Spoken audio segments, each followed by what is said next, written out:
સુરતમાં વધતી ગુનાખોરીને લઈ હવે ક્રાઇમ બ્રાન્ચ એક્શનમાં આવી હોય તેમ લિંબાયત વિસ્તારમાં ક્રાઇમ બ્રાન્ચ દ્વારા ફૂડ પેટ્રોલિંગ સાથે સરપ્રાઇઝ વાહન ચેકિંગ હાથ ધરાયું. શંકાસ્પદ લોકો અને વાહનોની તપાસ કરી હતી.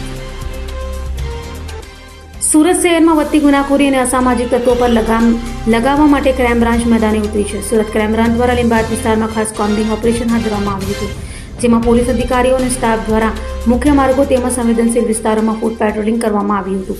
આ દરમિયાન સરપ્રાઇઝ વાહન ચેકિંગ પણ હાથ ધરાયું હતું, જેમાં બાઇક, કાર અને શંકાસ્પદ વાહનોની તપાસ કરવામાં આવી હતી.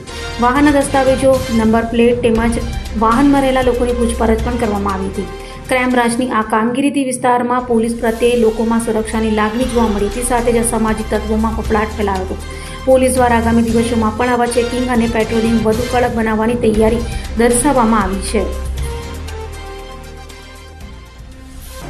અભય થઈને નિષ્પક્ષતાથી નિરપેક્ષ રીતે વાસ્તવિકતાનો અરીસો રૂપી સચોટ માહિતી લાવતો સત્યની સાથે અભય ટાઈમ્સ.